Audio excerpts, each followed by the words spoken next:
meeting you right where you are on your foster care journey. This is the Forgotten Podcast.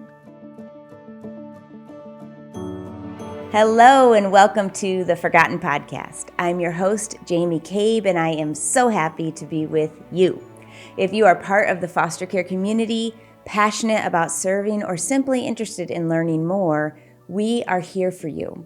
In every episode of this podcast, you will hear stories from men and women who have experienced foster care to one degree or another. They may have grown up in the system, are caseworkers, foster parents, or others who are here to bring you hope or encouragement. If you enjoy this podcast, please subscribe and share it with a friend. And remember, you are not alone. I hope you enjoy the Forgotten Podcast. Well, today I really want to dive into kind of this whole thing that foster care is, and that would be unmet expectations. You know, like, don't you feel like in foster care, we might have expectations that we know, we might have expectations that we have never voiced. We might have expectations that we don't even realize until they don't get met. And then we kind of realize them, right? And also I want to really highlight, talk about parenting a child with special needs. And in your case, like more of an invisible special need. I think that will be really helpful to our listeners, how God continues to bring hope and joy and purpose through everything, right? Yeah. So perfect. I'd love to talk about that. Awesome. Great. So, let me just say this too. Jillana or Jillana? Jillana. Jillana. I put an extra I in your name. I don't want to do that. It's no problem. It's a combination name, just Jill and Anna smashed together. Okay. That works. It's pretty. I like it. Thank you. So, Jillana, how did you first get into foster care? Was this something that you dreamed of when you were a little girl? How did God open your eyes and how did this start? Oh my gosh, Jamie, that is such a good question. No, I write in A Love Stretched Life about how I really wasn't exposed to many people. I kind of barely even knew what the concept of foster care was, to be honest. I remember like a poster in the gym, maybe when I was in high school, that was like, who can help a child? You can. And I was kind of intrigued by that. But as far as I know, I mean, of course, we know kids in foster care are often kind of invisible to the community. So there very well could have been people I was engaging with growing up that were impacted, but I just didn't know. So it wasn't until I went to Guatemala after college graduation and returned there with my husband, and we actually worked at the orphanage. And it wasn't until we were on the plane, Jamie, coming back to New York for us to start living in Buffalo, for my husband to go to grad school there, that we kind of turned to each other on the plane and just said, well, where are the vulnerable children here? And that was the question that led us straight to the doors of foster care. We did not have the awareness at that time that, like, if we swam upstream from any hot button social issue like untreated mental illness and incarceration and domestic violence and substance abuse, and asked, like, where do those children go when they don't have a safety net of people around them that can care for them while their parents were in this place of struggle, we just had no idea at the time that the answer was foster care. So it really started with kind of that Guatemala to asking that simple question. And then pretty soon we were in our early 20s sitting in a foster parent training class in New York. Wow. Well, that totally intrigues me and connects with me because Guatemala was a big part of our story of awareness that ultimately led to action. But we ended up adopting our son from Guatemala. So I have my heart just beats for that country. So that's very cool. So once you're in foster care, was there, for those who don't yet know, when you've been trained as a foster parent and they have a questionnaire, right, that says, who will you take? And will you take a child with this special need or that special need? Or will you take multiple kids or at this age and that? And that's a really hard thing to fill out, isn't it? And when you were in those classes and when you were filling out those forms and thinking about who you would open your home to, did you think special needs, that you would ever bring in a child with special needs? No, to be completely honest, we went in thinking we were going to do respite for people that were fostering. And as is often the case, right? Like if you have a certain background and you have a pulse, they're like, you know what you'd be great at? Like therapeutic foster care. So all of a sudden we're, 20, 24 years old. And we're like, really? You think we'd be great? I think we were a little bit like flattered by like somebody thinking that with exactly zero parenting experience, we'd just be awesome, at parenting these kids with like really complex needs. And so not only did we blow right past the idea of respite, but we went into long-term foster care, and not just long-term foster care, but in New York State, they had a therapeutic foster program for kids whose trauma manifests in just high level behaviors. And so we had 2 beautiful boys placed with us, and about 48 hours in, we were completely in over our heads. So what did that look like, and what happened? Well, it really looked like Jamie realizing that there is a difference between like taking notes about trauma and like a nice, neat journal, and then like experiencing the lived reality of what that looks like up close and personal in front of you. This is so funny, but I remember somebody saying like, how does it feel to, be a foster mom? And I was like, it feels great. I'm like 6 hours in, and it was that first night that I woke up in the middle of the night to both of the boys jumping on the beds. And I walked in, and there were those plastic fruit by the foot wrappers just like being thrown up in the air like confetti. And it was like, whoa, okay. So like food scarcity, like all these things started coming into play. To make a very long story short, the older siblings' needs were so high that we couldn't physically keep him safe. He kept running away, which honestly felt devastating to me, Jamie, because I had to realize it was not about what we were offering him now. It had everything to do with the unfair cards that were dealt to him before he walked in my door. And we have actually been able to reconnect with him as a young man and kind of process through that together, which is totally unexpected. The 6-year-old, we parented for a year, and then through a series of circumstances, as is often the case in foster care, decisions are made and then kind of life pivots. But we lost touch with him for quite a while. And then 5 years ago, when he was a 19-year-old young man, we reconnected. And so it has just been a wild and woolly journey of being connected now, Jamie, to our very first child that we welcomed in foster care, who's now 24 and has kids of his own. And, when we reconnected, I think what was so mind-blowing to me is because we always talk about like seeds planted when it comes into foster care. We pour in, we don't exactly know. But it was wild to hear in this young man's like words himself, like, I remember my Spider-Man poster. Do you remember that time when we all sat around at the table and ate grilled cheese? Do you remember the time that we had people over for a football game and had chips and dip, and just stuff that would be really commonplace that I'm like, I can't even remember if I had grilled cheese last week, but all these years later, just remembering those, memories that were pretty significant. So we are not legally tied together, but I call him the son of my heart, and he calls me mom. And we have very much reclaimed one another as family. And it's also been an up close and personal view for me to recognize kind of the lived out statistics of what happens when kids bounce around in an overwhelmed and dysfunctional system. And so with this young man, we've been able to walk alongside him as he, has dealt with incarceration and homelessness and addiction and those type of things. So, we absolutely love and adore him. And it feels so full circle to me to be in like really close relationship with our first child. I mean, he changed our lives. That's incredible. You have also adopted at least one child through foster care. Talk about your forever family. Let us fill us in on that. I'd love to. So we have 4 children underneath the roof of our home, ranging in age from 10 to 17. We have 2 biological daughters.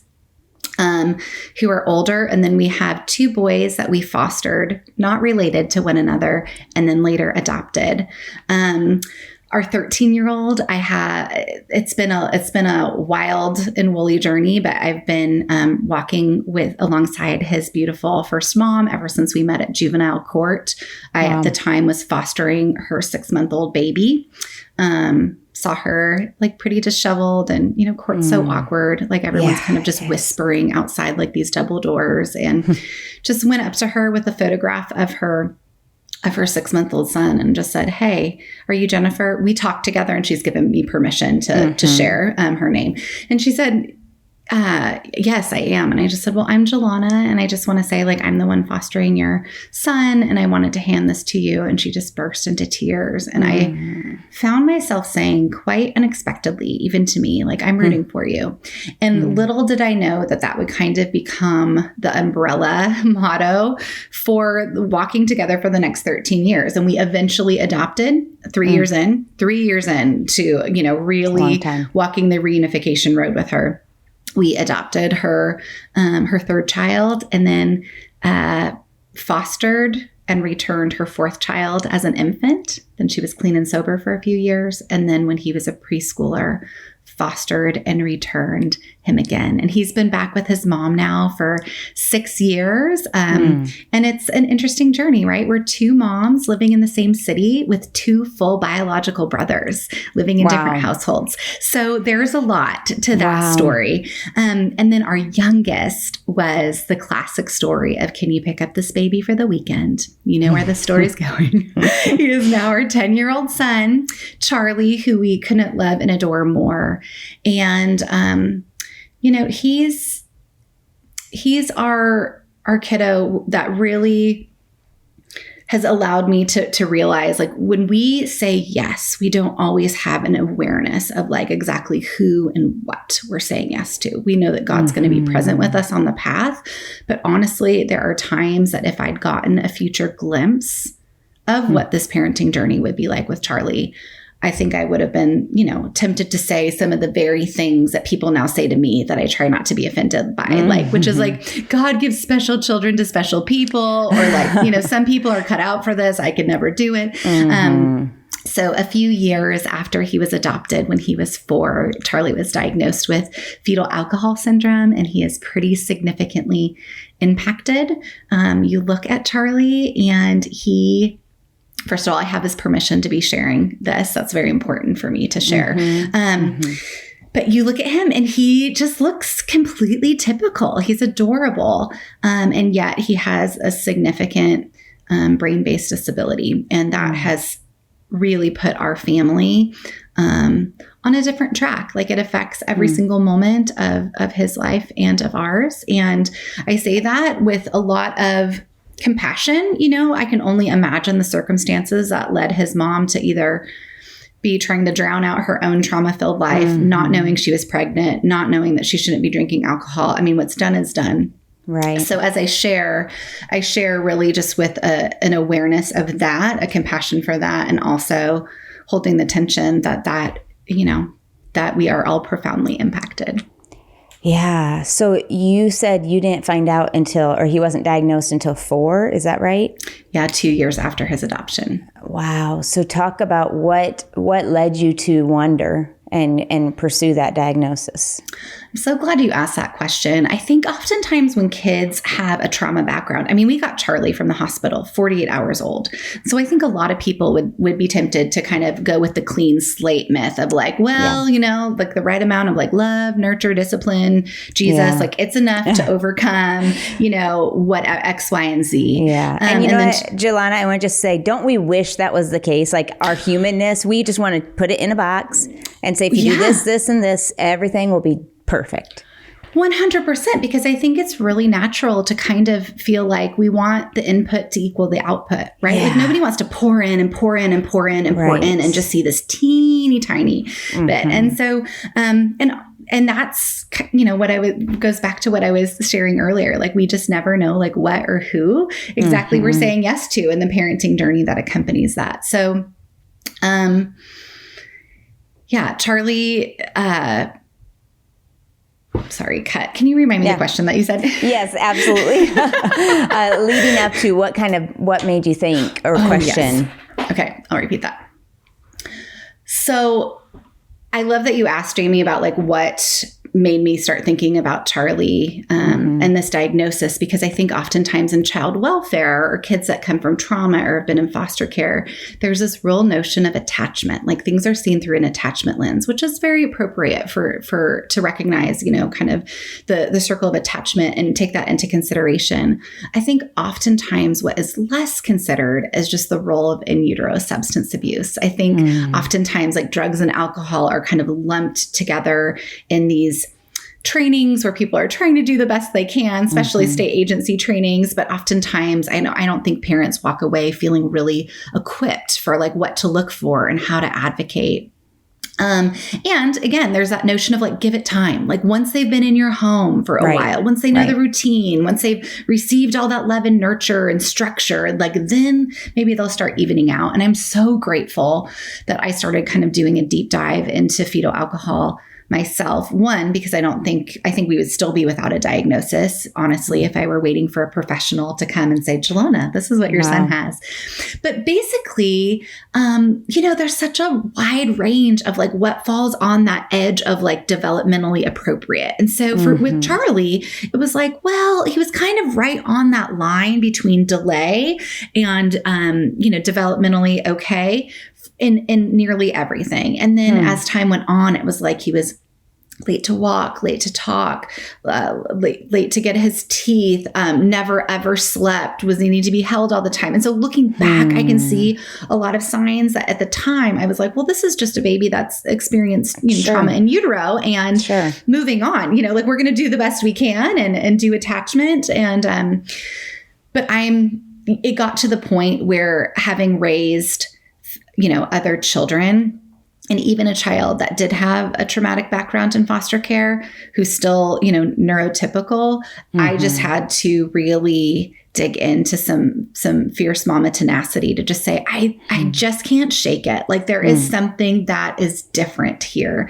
And as time went on, we started seeing different specialists and he started getting different diagnoses tossed around 1, 2, 3, 4, 5, 6, 7 diagnoses. And it was like, okay, well, that does feel accurate when I'm looking at this little puzzle piece, but what's the overall bird's eye view of the puzzle that this is? What's really going on?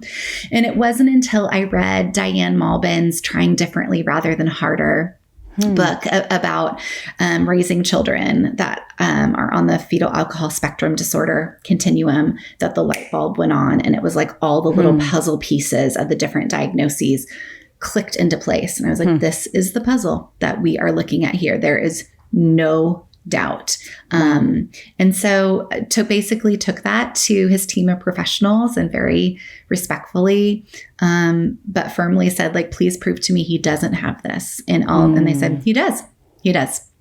Wow. So that is the journey for how we got that diagnosis. And part of the reason I share that, Jamie, is because, fetal alcohol syndrome is one of, along with autism, at least in our state of Oregon, is what allows you to navigate the state's developmental disabilities services, which can help provide, an aid for your child. And so I think for families, sometimes they say, well, what's the benefit of, having a diagnosis? And I think for families really knowing, one, you want to have the proper lens for your child, right? So that you know, I mean, if I was still looking at my son through the lens of attachment, I would be like, come on, you've been here for 10 years. We've been pouring into you for a long time. Why is this still a struggle? But when I'm able to look at him through that proper lens of this is a child whose essence is so sweet and so loving, and it's kind of covered up at times with this prickly porcupine exterior due to his brain-based disability. That doesn't always make the hard go away, but it does help me to be cognizant that the way he's behaving, it's not his fault. Yeah. Wow, there's a lot here. I would love to know, first of all, how did it feel to you when you got that validation that he does have this? Was it both bitter and sweet in the sense of like there's answers? How did that feel? Such a good question. Initially, I think because I felt like I was kind of holding up this spyglass for so long of like, what's going on here? I initially felt so much relief, like, oh my gosh, it has a name. I can do a deep dive. My husband and I can really try to understand this. We can take classes. We can do workshops. We can learn how to parent our child and to accommodate his brain-based disability. And then pretty quickly after kind of the triumph of like, it has a name, I really fell into this spiral of grief of realizing I can imagine. This is a parenting journey that looks very, very different. And I think, I was pretty easy breezy about how I always envisioned my family. Like I was never a person to say, hey, when I grow up, I envision this many kids and none of that. And so I felt like, oh, I'm open. Like I'm just open, and it wasn't until I realized how our parenting journey was going to look different. And that this wasn't seasonal. This wasn't just a hard season, right? This is a lifetime of accommodating a significant brain-based disability, that I think the preconceived notions that I probably always had about a family that I just didn't know enough to voice kind of came crashing down. And part of it is like what we talked about before, that myth of like input equaling output. That was a myth I had to let go of. A myth of kind of like everybody's, I want to pour into my kids equally. I want to give them an equal slice of the attention pie. That was a myth that as much as I wish I didn't have to let go of, there's, I have to be so intentional. My husband and I are so intentional with our other 3 kids. But when you have a child that can easily take the energy of 2 full-time parents, that's family life looks different. I think for us, there are some things that we haven't been able to do as a family. And that's a grief. That's a letting go to do family time, missing a family member sometimes. And we're not excluding him. He doesn't want to participate. It's stressful for him to go to the movies or to be out and about doing various things. And so we really have to kind of take our cues from him and plan accordingly. But the amount of planning, Jamie, is kind of one of those one of those preconceived notions of, we live our life with a loving special needs aide that's like helps our family. And I never envisioned needing to have an aide in my home so that I could do normal things like help my other kids with homework or make dinner or whatever. But he needs line of sight supervision. So that's different, right? We don't picture like, hey, a family member +1 in the house, So, there's a lot of ways. There's a lot of ways that life looks different. And yet we love him and are so committed to him. And he's changed our lives. And he's also taught me to celebrate things that before I would have completely skipped over because I would have just taken it as like a low level behavioral expectation. You know, so now it's like, hey, bud, you stayed buckled on the way to Target. High five. Hey, the bus driver said you didn't swear today. That's so awesome. Hey, you didn't get sent to the, you didn't get excused from class. That's amazing. So like the things that we're celebrating are very, very different. And yet I think it does invite me to have more of a moment by moment awareness and appreciate things that just would have blown right past me before. Is like, well, that's just what a 10-year-old's supposed to do. Like we don't have to say thank you for staying buckled or whatever it is. But all of those things are now not givens, right? And so oftentimes kids on the fetal alcohol spectrum disorder continuum can be significantly younger than their chronological age. And so not for everyone, but oftentimes kids are can be about like half their chronological age developmentally. So, my son is 10, and when I think of like what kind of support a 5-year-old might need, that's a good place to start. Okay. Yeah. And do you think, I think as moms, I so appreciate you sharing that you have the assistant for him. I forget what you called her. Did you call her assistant? What'd you call her? Yeah, he's an aide. Aide, that you have an aide for him and having help, because I think it's very easy for us to look at other people and go, oh, they have it all together, or I could never do that, right? And the reality is none of us are doing it all. I have a personal assistant who orders my groceries, who plans my meals for me, who checks my email for my kids, and makes sure that I have everything in my calendar that I need. And I would have maybe thought that 10 years ago and been like, that would not be a good mom if you didn't do that stuff. Mm-hmm. But I've realized I can't actually be a good mom if I'm doing all this stuff, because it's too much. We're limited human beings, right? Yes. And I want to be about the things that I can be about. And there's lots of things other people can do. And I just love that you brought him in. Yeah. Yeah. That you brought him in and have help. Because it's better for everybody. It's better for everyone. And I so appreciate you just talking about that. I think as moms and those that are doing things both inside and outside the house, I think it is really good to just talk about the help that we need, or the ways that we, are engaging. And it's not just always like, well, I get up at 4 a.m. and make my to-do list, there are other things, like you said, like you're doing what you're uniquely created to do. And that allows you that help in those other areas of things other people can do, allows you to run in your lane of what you uniquely are gifted to do. Right. So I love that. And I love that you shared that. Yeah. So talk about how you mentioned a little bit how it manifests even in like the age and the developmental, the difference there. How are some other ways that the fetal alcohol syndrome and spectrum, anyone on that it manifests?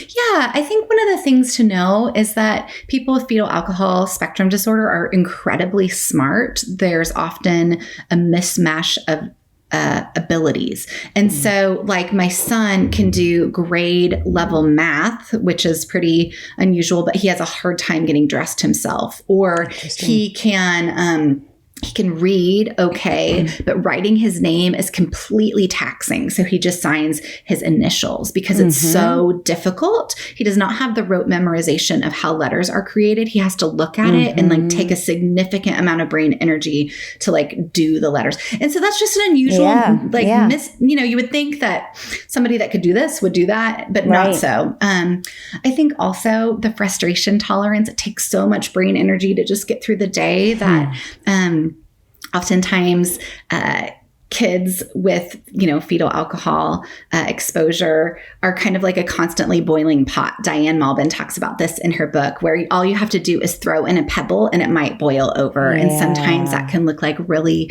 explosive behaviors over something seemingly little that we just can't understand because of the level of brain energy it takes to just function in everyday life. And so, I think too, it's really difficult. I think we talk and engage with people the way they talk and engage with us. And so if somebody is maybe, if it's more obvious that somebody needs some extra accommodations, then we do that for them. But I think with this, when you have a child that has an invisible brain-based disability and can and seems on the outside pretty typical in a lot of ways, it's just really easy to judge, right? It's just really easy to kind of be like, well, what's wrong? Get it together. Like, what is wrong with you? Why are you spinning out? Let's just talk about it, or whatever it is. And so I think that,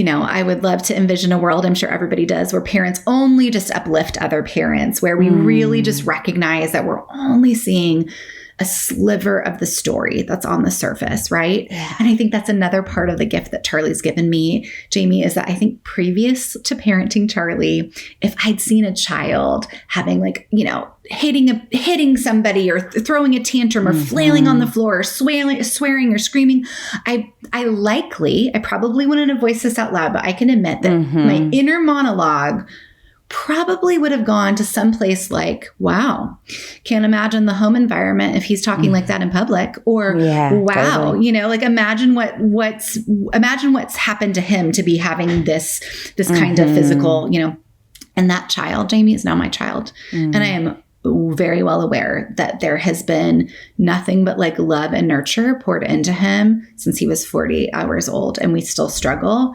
at that level. And so I think it tips on its head, kind of the clean slate myth. And there's a gift in that. There's a gift in that. But it's challenging for sure. Oh man. And have you experienced a lot of those judgments? Yes, I have. I think, we are really lucky to be surrounded by some really great community in our neighborhood, at our church, with our family and friends. But yeah, we are on a different path. We have to think very carefully about like where we go and how we go there. We take 2 cars most places we go because chances are one of us is going to need to kind of jet away. So yeah. Yeah, that's tough. It's tough. But you know what? Like, it is tough. And also it just kind of becomes your norm, like your own version of tough. And not to minimize how tough this story is, but I hear from other, foster and adoptive parents, and I hear snippets of what they're engaging, which is vastly different from what I'm engaging. And I think, wow, that's so tough, So I feel like there's all different versions of hard, and we just have to trust that, with God and with community around us, that we're going to just continue to put one foot in front of the other, even though it's exhausting and feels thankless oftentimes. Yeah. I think that you have such a passion, don't you, for helping other foster parents feel hope and encouragement and seen. And I do think that's come a lot from your experience with Charlie? I totally do, Jamie, and my experience with Royal, our first child, and my experience with, walking alongside Jennifer. I feel like I take all of these experiences with me. I think oftentimes there's a gap, especially when we talk about foster care, there's a gap between kind of what people think it's like and then the lived reality. And there can be a gap between kind of the preconceived notion and lived reality of a lot of things, but it does fuel me to, I don't want to be like a loving bubble burster for people. Like, wow, really be sure people, but it does fuel me to just say, this is so worthy, and difficult and worthy are not mutually exclusive. Yes. And you must go in and do your homework on secondary trauma. As foster parents, that is so real. You must go in, and if your agency doesn't talk about it enough, really know the ins and outs of in utero substance abuse so that you can advocate for your child, so that you have the right lens on your child. If our lens on if our interpretation of the situation is going to guide like our intervention, we need to have the right lens, right? So that's part of doing your own work. So I feel privileged that I'm able to connect families. And part of my heartbeat is to relationally connect others. So I love connecting people who are considering fostering with those who are living it, just so that kind of that playing field is a little bit leveled, and to say, as you talk about, like, this isn't for everyone, but there are multiple things people can do if fostering isn't for them, and that there's no shame in saying, like, maybe this isn't for you, and that's okay. It's not for everyone. It certainly is for more people than are currently doing it. That little asterisk. But it's not for, we want to make sure people are discerning well. Right. I keep thinking about the listener who's just resonating so much with what you're saying, because they're walking life with a child that has an invisible special need, in whatever way that is, that other people don't see, that other people don't understand. And I just feel them going, yes, yes, yes. Like this validates me. I want to hear too, Jillana, like, how do you take care of yourself? Because secondary trauma is very real. The whole idea that you haven't necessarily been impacted by trauma personally in your own life. However, you're walking so closely with someone who has been, that those same effects rub off on you. Such a good question. And I want to be really honest, Jamie. I mean, like, this is like everything. I'm not speaking from a place of like, well, take notes, people, because I've got it figured out. Like, this is very good. I'm much. glad to hear that. So I just like, not at all. If anything, I'm reminding myself as I share this with your listener. But I have a therapist, and that is something that I haven't always had, but that really helps me kind of sort out this tangly mess sometimes of like, oh my goodness, look at all the things that are bubbling up for me. And so that's been really helpful. I have standing walking dates with friends. And that has been so helpful. I feel like sometimes I walk alone and I just feel like kind of my feet on the pavement are kind of my prayers, and then other times I really feel like it can be holy to just have a good conversation with a friend where you can like laugh and cry all in the same 1 hour walk, So that's really, really helpful. I think having, some friends who quote get it without having to really explain is just priceless. Helpful. Yeah. And, I really try to be intentional with how much I'm on my phone. I feel like social media is devastating in a lot of ways. I think with the comparison game that families or moms can feel. And I think I just have to be really, I just know that about myself. Like our life looks different. And how does one, I think that's a struggle for families where things feel especially difficult in the family or with a particular child. It's like, what do you post? What do you say that's like authentic to the struggle, but not sugarcoating it to all fit inside a square that, so all of those things I've just had to really, so I have a limit on my phone and it just turns off after a certain amount of time. And I do not give myself very much time. So that is a way that I actually practice self-care because I can, because for me, I mean, as much as I feel genuinely, happy for friends that are, showing pictures of things that just are not realistic for our family. I also know that I need to be really mindful of what I'm taking in. Yeah. I take a bath like probably 4 nights a week and I read a ton. And those are kind of my self-care things. I try to light a candle in my house when it's safe to do so. Just because I feel like just little things. It's the little things, right? Like it's not, because even when we can go away for 24, 48 hours by ourselves or, with our partner, it's, you can't bottle that up and kind of slow release it over time, right? So it's like you have to find those little ways to center yourself. I also have note cards like around my house that I post on my mirror or on my car dashboard or on the windowsill where I might be doing the dishes that might have a scripture or a prayer or a quote. I mean, just little things that as I'm going about my day, scrubbing that pot, combing my hair, it's like, okay, this is something true and good to be centered on. So I feel like as much as I'm a proponent for people getting actually away and taking a break when they have capacity and means to do so, I really do feel like the name of the game for me is finding out what those daily things are and trying to stick to it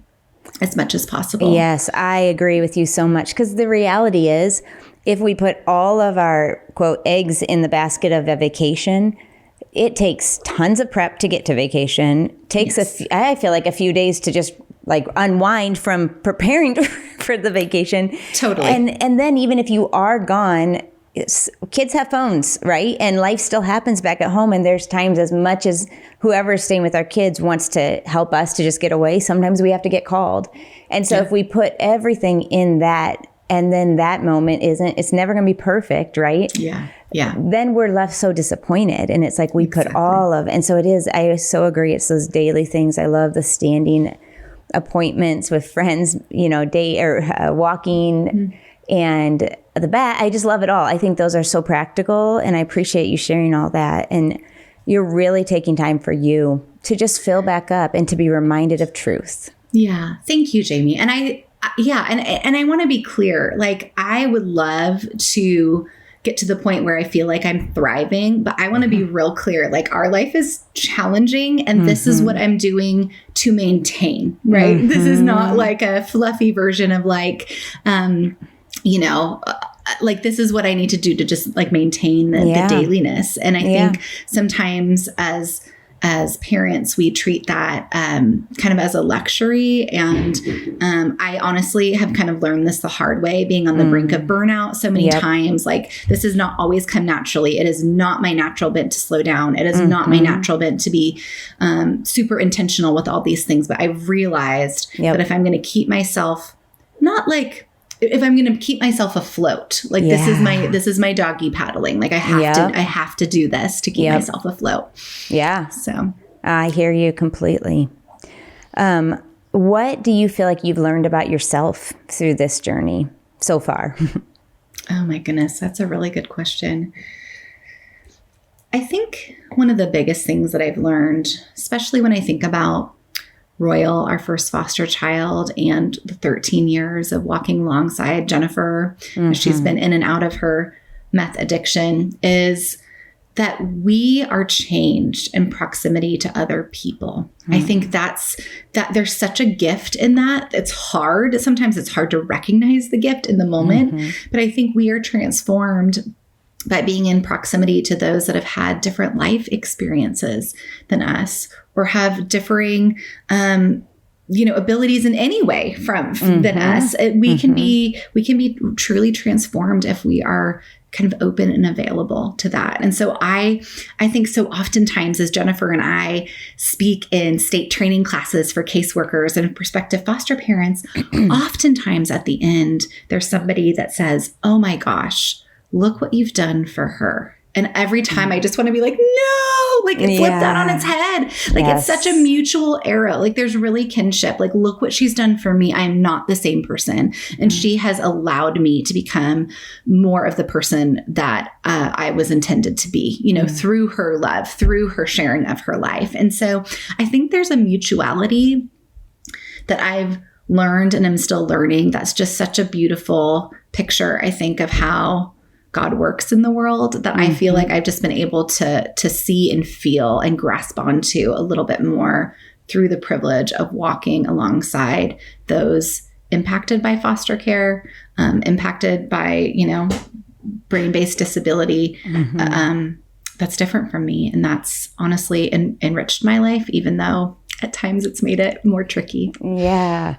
Oh my goodness. I'm so pumped that you said that, because that is so my heartbeat too. That's our vision at TFI, is we want to see people everywhere supporting the foster care community and experiencing Jesus together. And that experiencing Jesus together is so much exactly what you're talking about, because it's easy for us as Christians to feel like we're the savior, right? And to step in to the life of someone who's really struggling or has a completely different experience than us and like pull them up, right?